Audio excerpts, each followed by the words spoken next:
नमस्कार दोस्तों, political science के ऑनलाइन एजुकेशन चैनल पर आपका स्वागत और अभिनंदन। मैं अशोक गोयल आपके सामने आज राजनीति विज्ञान से संबंधित कुछ मुख्य सिद्धांत हैं जिनके बारे में बात करूंगा, तथा मेरी ये कोशिश है कि कोरोना वायरस जो इतना देश में फैल चुका है, ऐसे विकट समय में मैं अपनी कोशिश करूं कि आप तक राजनीति विज्ञान से संबंधित जो भी ज्ञान मैंने अर्जित किया है वो आप तक पहुंचा सकूं। इससे संबंधित मैं कुछ इम्पोर्टेंट टॉपिक है जो आपके सामने लाया हूं, जो मैं आपके सामने प्रस्तुत कर रहा हूं। तो सबसे पहले हम पृष्ठभूमि पे बात करेंगे कि राजनीतिक सिद्धांत होता क्या है।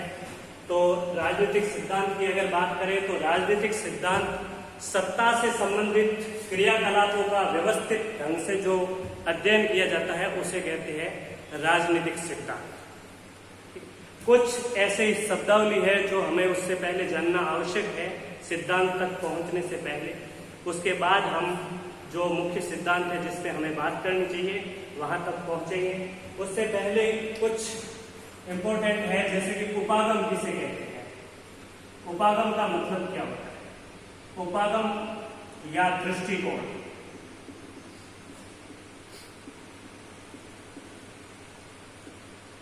उपागम या दृष्टिकोण कहते हैं अध्ययन करने के तरीके तथा जो सिद्धांत है, सिद्धांत उपागम का अगला चरण है, जिसमें उपागम को लेके आप उसकी व्याख्या करके एक सिद्धांत निर्मित कैसे करते हैं उसे कहते हैं।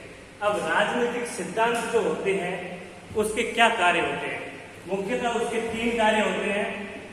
राजनीतिक सिद्धांत के 3 कार्य होते हैं, जिसमें सबसे पहला होता है कोई पूर्व में जो बना हुआ है उसकी आलोचना करना, उसके बाद में उसका पुनर्निर्माण करना,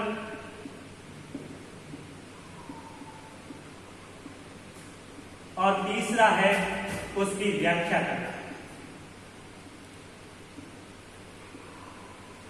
अब ये 3 है।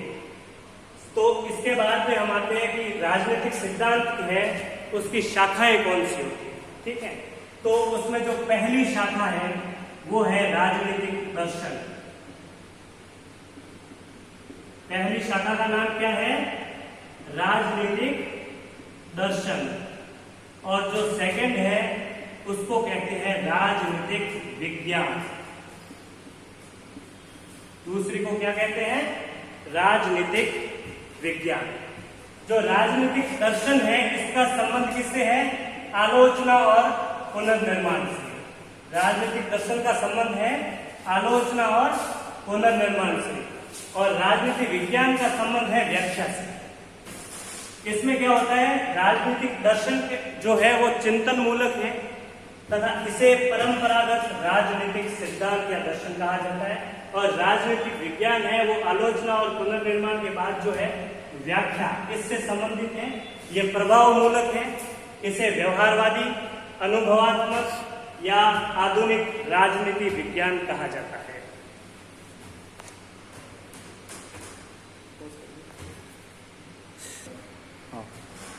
तो ये राजनीतिक दर्शन और ये राजनीति विज्ञान। अब राजनीति विज्ञान के जो उपागम पढ़ते हैं हम, उपागम का मतलब मैंने क्या बताया आपको? अध्ययन करने का तरीका होता है और उसकी व्याख्या करके हम सिद्धांतों का निर्माण करते हैं। तो जो आधुनिक राजनीति विज्ञान है जिसमें मुख्यतः उपागम है वो पहला है व्यवहारवादी। व्यवहारवादी उपागम। उसके बाद सेकंड इसका परिष्कृत रूप जो आता है वो है उत्तर व्यवहारवाद। सेकंड जो इसका परिष्कृत आता है वो उत्तर व्यवहारवाद का सिद्धांत है।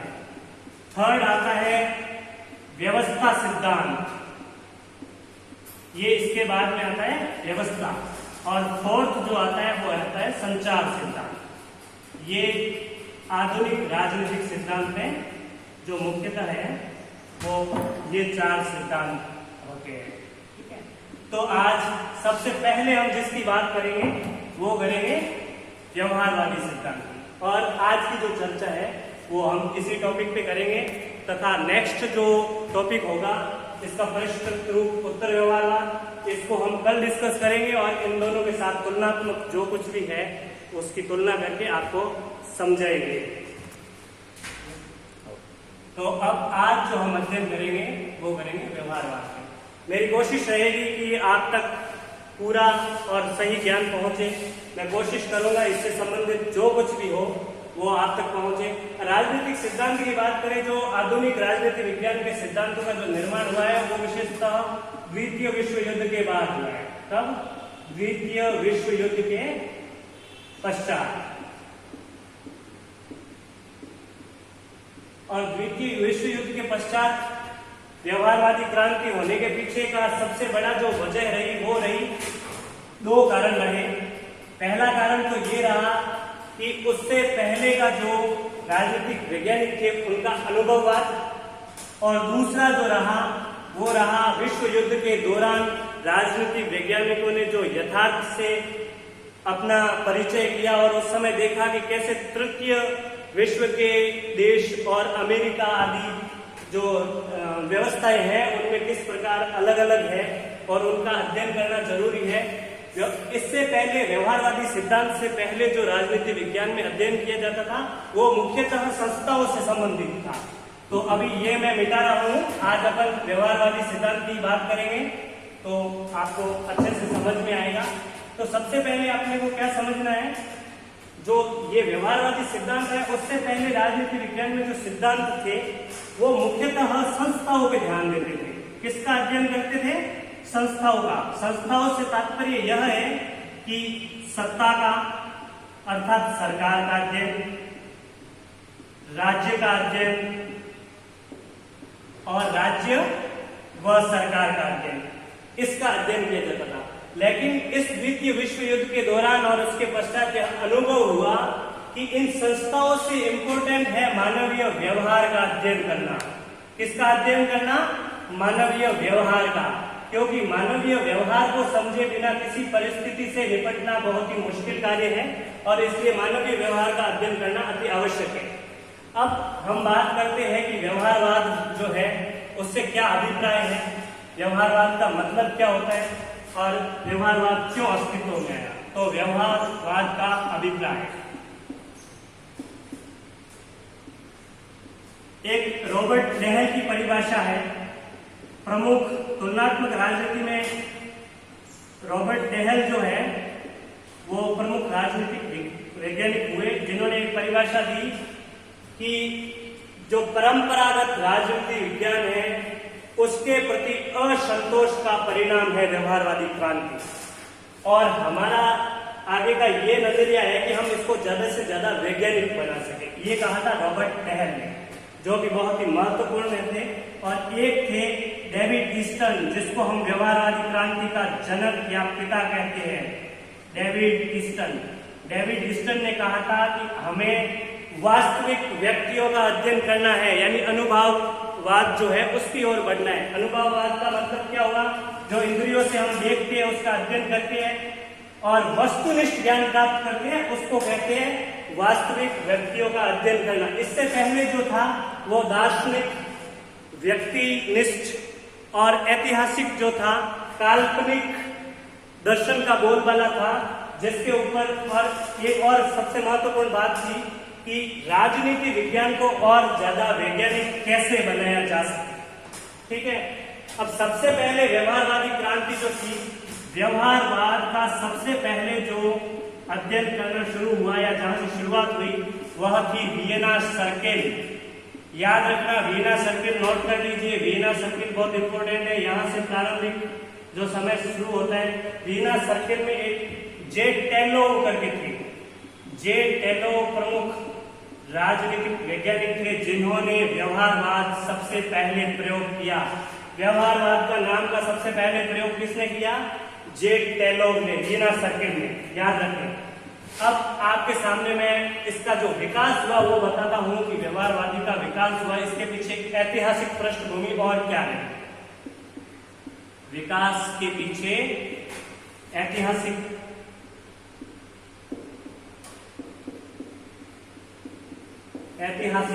पृष्ठभूमि।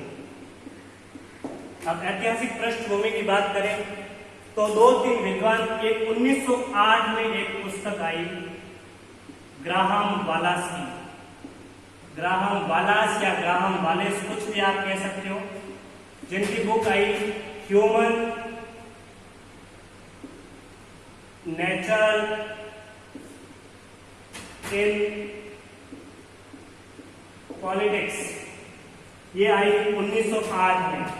और 1908 में एक पुस्तक आई ऑर्थर बेंटले की, ऑर्थर बेंटले, ये दोनों बहुत महत्वपूर्ण है, ऑर्थर बेंटले और ग्राहम वालेस। इनकी book I the process of government, the process of government. ये दो बुकें बहुत ही महत्वपूर्ण है बुक्स, जो आपको नोट कर लेनी चाहिए और याद करनी जरूरी है, क्योंकि इस पृष्ठभूमि में जो है व्यवहारवादी क्रांति के जो ऐतिहासिक सबसे प्राथमिक जो गुण मिलते हैं कि कहां से शुरुआत हुई, किसने सबसे पहले बताया, तो इन दोनों ने, ग्राहम वालेस ने बताया कि हमें संस्थाओं की ओर ध्यान न देके, संस्थाओं की ओर ध्यान तो देना चाहिए लेकिन मानव के व्यवहार को इसमें शामिल करना अति आवश्यक है। अगर मानव के व्यवहार को शामिल नहीं करेंगे तो राजनीतिक विज्ञान को और ज्यादा परिष्कृत नहीं कर पाएंगे। और ऑर्थर बेंटले ने सामाजिक समूहों को इसमें शामिल करने और उसका अध्ययन करने के लिए प्रेरित किया। अब इन दो बुक्स के बाद में एक तीसरी बुक आती है जेम्स ब्राइस की। 1921 में एक बुक आती है जेम्स ब्राइस की।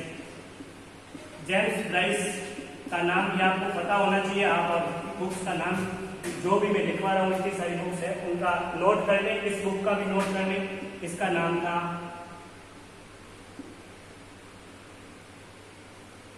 Modern democracy. मॉडर्न डेमोक्रेसी थी। इसमें इन्होंने किस पे जोर दिया, और ज्यादा वैज्ञानिक होने यानी मूल्य मुक्त की ओर ध्यान दिया। और इनका जो एक कथन है कि हमें सिर्फ तथ्य और तथ्यों से ही सरोकार रखना चाहिए। हमें सिर्फ तथ्य और तथ्यों से ही सरोकार रखना चाहिए और थोड़ा मूल्य निरपेक्ष होने की जरूरत है। आदर्शवाद किसी भी विज्ञान की सही व्याख्या नहीं कर सकता और हमें प्राकृतिक विज्ञान के आसपास अगर राजनीति विज्ञान को पहुंचाना है तो हमें फैक्ट्स पे ध्यान देना बहुत जरूरी है। तो ये कहा जेम्स ब्राइस ने। ये बुक भी आप नोट कर लीजिए, ये बहुत ही इंपॉर्टेंट है। ये बुक कभी भी आ सकती है। 11th-12th से लेके कंपटीशन एग्जाम तक सभी के लिए व्यवहारवाद का ये टॉपिक जो है बहुत ही महत्वपूर्ण है। अब सबसे महत्वपूर्ण बुक जो चौथी आती है 1925 में, समझो यहीं से व्यवहारवाद की पूरी आगे की कहानी स्टार्ट होती है, जिनका नाम है चार्ल्स मैरियम। चार्ल्स मैरियम का नाम जिसने एक बार भी राजनीति विज्ञान को खोला है उनको पता होगा चार्ल्स मैरियम का नाम। चार्ल्स मैरियम, इनकी जो बुक आई वो इनकी जो बुक थी उसका नाम था new aspects in politics. New aspects in politics. ये बुक इतनी इंपॉर्टेंट है कि यहीं से इसकी आगे की जो कुछ भी थी वो धारणा बनती है। और चार्ल्स मैरियम को व्यवहारवाद का बौद्धिक प्रणेता कहा जाता है। व्यवहारवाद का बौद्धिक प्रणेता, ये बहुत ही महत्वपूर्ण है। चार्ल्स मैरियम ही होता है जहां से इसकी शुरुआत होती है। और न्यू एस्पेक्ट्स इन पॉलिटिक्स जो बुक है इसको कहते हैं व्यवहारवादियों की बाइबल। व्यवहारवादियों की बाइबल, ये आप याद रखें। यहीं से शुरुआत होती है। 1925 की सबसे महत्वपूर्ण पुस्तक जो है वो है चार्ल्स मैरियम की new aspects in politics. New aspects in politics. और इस चार्ल्स मैरियम को कहा जाता है व्यवहारवाद का बौद्धिक प्रणेता और इस बुक को कहा जाता है व्यवहारवाद की बाइबल। तो वियना सर्किल के बाद में और उन जो ऐतिहासिक पृष्ठभूमि आपने पढ़ी उसके बाद में सबसे महत्वपूर्ण है जो आपको चार्ल्स मैरियम को नहीं भूलना है अगर व्यवहारवादी क्रांति पढ़ते हैं तो, यहीं से शुरुआत होती है और इन्होंने अपने अध्ययन और ज्ञान के विस्तार का केंद्र किसको बनाया? शिकागो विश्वविद्यालय को। शिकागो विश्वविद्यालय को इन्होंने अपने ज्ञान के विस्तार का केंद्र बनाया। और शिकागो विश्वविद्यालय आप सबको पता है कहाँ है? संयुक्त राज्य अमेरिका या अमेरिका के अंदर है। इनके और सहयोगी थे जिनमें सबसे प्रमुख थे पीवी स्मिथ, एक थे डेविड ईस्टन, जिनका मैंने आपको बता दिया है कि ये व्यवहारवाद के जनक थे। डेविड ईस्टन क्यों थे वो अभी आपको पता चल जाएगा। एक थे हेराल्ड लासवेल और एक थे रॉबर्ट डेहल। जहां तक मुझे पता है सबके बारे में एक बार आपको पता चल ही चुका है कि रॉबर्ट डेहल कौन थे। लासवेल के बारे में भी मैं आपको बताऊंगा। ये जो है इन्होंने अध्ययन किया चार्ल्स मैरियम, एक चार्ल्स मैरियम के ये सहयोगी है। चार्ल्स मैरियम जो थे उन्होंने व्यवहारवाद पे अध्ययन किया और जो शिकागो विश्वविद्यालय है इनका जो एक बहुत बड़ा समूह बन गया उसको कहते हैं शिकागो संप्रदाय।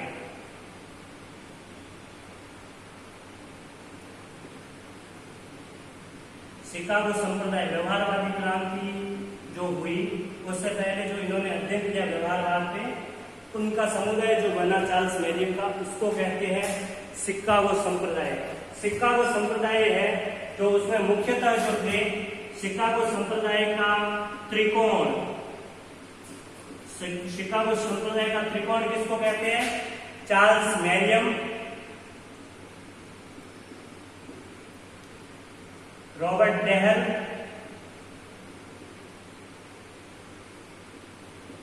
तथा डेविड ईस्टन को। इनको कहते हैं शिकागो संप्रदाय या शिकागो विश्वविद्यालय। इस व्यवहारवाद का त्रिकोण और व्यवहारवादी जो क्रांति इसका चतुष्कोण किसको कहते हैं? चतुष्कोण कहते हैं। इन तीनों के साथ हेराल्ड लासवेल को आप शामिल करें। ये इनको कहते हैं शिकागो संप्रदाय का। तो ये आपने नोट कर लिया होगा मुझे लग रहा है।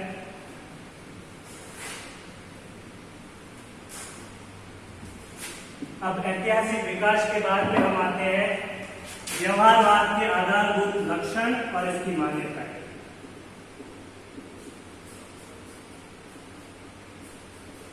व्यवहारवाद के आधारभूत लक्षण एवं मान्यताएं।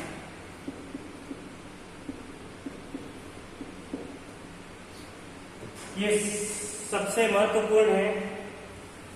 महत्वपूर्ण है और इसके बिना आप व्यवहारवादी क्रांति जो हुई उसको लक्षण क्या थे, व्यवहारवाद में इन्होंने क्या शामिल किया उसको नहीं जान सकते। अब आपको एक चीज मैंने बताई कि व्यवहारवाद का जो जनक है उनका नाम क्या है? David Easton.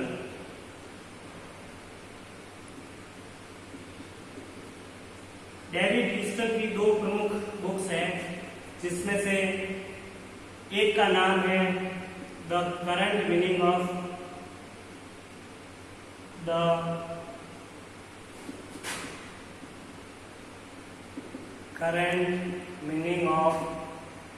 Behaviourism.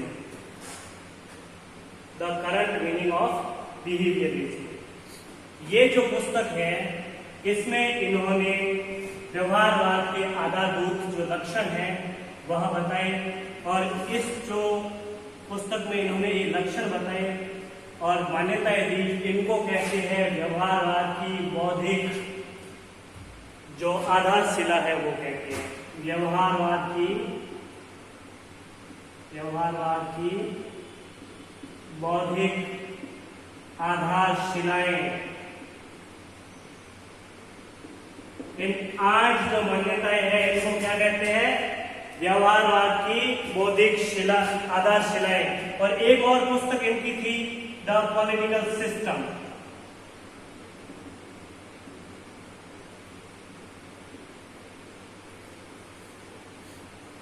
The political system. ये दो बुक्स हैं जो आप नोट कर लीजिए, बहुत ही महत्वपूर्ण है और ये तो आपको नोट करनी बहुत जरूरी है। इसी में व्यवहारवाद के जो लक्षण और मान्यताएं देखी डेविड लिस्टन ने, और डेविड लिस्टन को ही इसका जनक या पिता कहा जाता है व्यवहारवाद का। ये जो है ये प्रमुख पुस्तकें हैं जो शायद आपने नोट कर ली होगी। इसमें डेविड लिस्टन जो है वो 8 मान्यताएं देते हैं। इन 8 मान्यताओं या लक्षणों को व्यवहारवाद की बौद्धिक आधारशिलाएं कहा जाता है। और इन 8 में से जो है मैं आपको अभी विस्तार से बताऊंगा। पहला है नियमन, द्वितीय है सत्यापन, तीसरा है क्रमबद्धीकरण,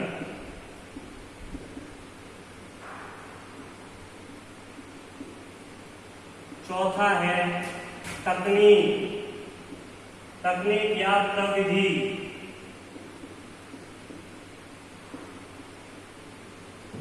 पांचवा है समग्रता,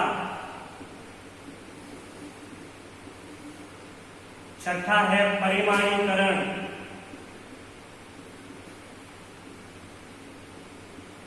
सातवां है विशुद्ध विज्ञान,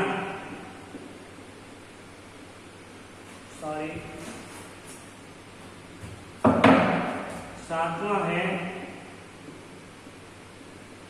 विशुद्ध विज्ञान, और 8वां है जो इसमें सबसे महत्वपूर्ण है, जिसके लिए ये जाना जाता है, मूल्य निरपेक्षता। अब इसको एक एक को जानेंगे। डेविड लिस्टन ने क्या बताया, ये जो सिद्धांत, ये जो विशेषताएं हैं, इनका क्या मतलब होता है। सबसे पहले उन्होंने बताया कि जो संस्था है उनको छोड़ के मानवीय व्यवहार का जो है उसका अध्ययन करके उसमें कुछ नियम और सिद्धांतों का निर्माण किया जाए। नियम और सिद्धांतों का निर्माण किया जाए जिसमें हर परिस्थिति में सामान्यतः पता चल सके कि मानव का व्यवहार किस प्रकार का रहता है, और उसके बाद जो नियम बनाए गए हैं उनको सत्यापित किया जाए। यानी देखो, प्राकृतिक विज्ञान की ओर इनका रुख है। सामाजिक विज्ञान जो है उससे ज्यादा प्राकृतिक विज्ञान की ओर ये ले जाना चाहते हैं, जिसमें मापन, पर्यवेक्षण इत्यादि होते हैं उस ओर। तीसरा है क्रमबद्धीकरण।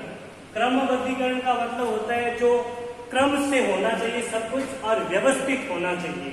और तकनीक, ये पॉइंट आपको सबसे ज्यादा प्रभावित करेगा और ये पॉइंट इनके व्यवहारवादी क्रांति में प्रमुख भी है, और इसी कारण व्यवहारवादी क्रांति को परिष्कृत करना पड़ा। उत्तर व्यवहारवाद जो आया वो इसीलिए आया कि इन्होंने व्यवहारवादी क्रांति को के अंदर जो राजनीति विज्ञान थी उसको वैज्ञानिक बनाने की कोशिश में और ज्यादा जटिल बना दिया, और सामाजिक विज्ञान की तरह न रखकर उसको ज्यादा व्यवहारिक बनाने की कोशिश में इसको और ज्यादा जटिल और खराब कर दिया।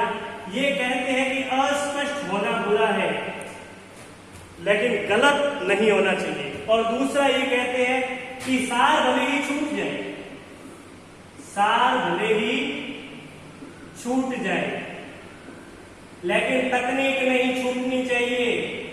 देखो ये कितना जटिल बना रहे हैं। अगर मानव व्यवहार आप करते हो तो आप तकनीक के आधार पे नहीं कर सकते, तकनीक नहीं छूटनी चाहिए। यानी इतना ये प्रविधि पे ध्यान देते हैं। सार भले ही छूट जाए लेकिन तकनीक नहीं छूटनी चाहिए। समग्रता होनी चाहिए। समग्रता का मतलब होता है यानी जो सारे लक्षण होते हैं या हर पक्ष, प्रत्येक पक्ष, यानी इसको ये मतलब आप निकाल सकते हो कि मानवीय व्यवहार के समग्र या प्रत्येक जो पक्ष होता है उसका अध्ययन करना चाहिए, और सारे पक्षों को मिला के अध्ययन करना चाहिए। परिमाणीकरण है, इसका मतलब होता है मापन करना। परिमाण का मतलब होता है मापन करना। उस व्यवहार का या प्रत्यक्ष जो प्रत्येक पक्ष है उसका मापन किया जाए क्रमबद्धीकरण और तकनीक के बाद में, और विशुद्ध विज्ञान बनाया जाए। और ये 7वें पॉइंट को मैं बाद में समझाऊंगा, उससे पहले जो 8वां पॉइंट है ये है मूल्य निरपेक्षता। यानी फैक्ट्स को जो है वो औचित्य दिया जाए, और मूल्य निरपेक्षता है यानी मूल्यों को इतना नहीं दिया जाए जितना कि फैक्ट्स के ऊपर यानी तथ्यों के ऊपर ध्यान दिया जाए। मूल्यों की अवहेलना की, इसीलिए उत्तर व्यवहारवाद आया। लेकिन इनका जो अभी अपन सिर्फ व्यवहारवाद पढ़ रहे हैं तो मूल्य निरपेक्षता को ध्यान में रखना है और विशुद्ध विज्ञान यानी प्राकृतिक विज्ञान के नजदीक लाने की कोशिश करना, विशुद्ध विज्ञान बनाया जाए इसको, जैसे कि रसायन विज्ञान और जीव विज्ञान, भौतिक विज्ञान इत्यादि होते हैं, वैसे ही इसको विशुद्ध विज्ञान। तो ये जो है ये आधारभूत संरचनाएं जो उसकी थी व्यवहारवाद की मान्यताएं, और इसमें आपको मैंने बताया जैसे कि 8 जिसको अपन व्यवहारवाद की बौद्धिक आधारशिलाएं कहते हैं, ये किसने किया? डेविड ईस्टर ने अपनी बुक, कौन सी किताब के अंदर? The current meaning of behaviourism. ठीक है, अब अंतिम, ज्यादा लंबा नहीं खींचूंगा मैं, और अंतिम जो इसका है वो है इसकी आलोचना किसने की और क्यों की, ये हम ध्यान देंगे। तो सबसे पहला नाम आता है किलपैट्रिक का। Kilpatrick, Sibley, Ernest breast,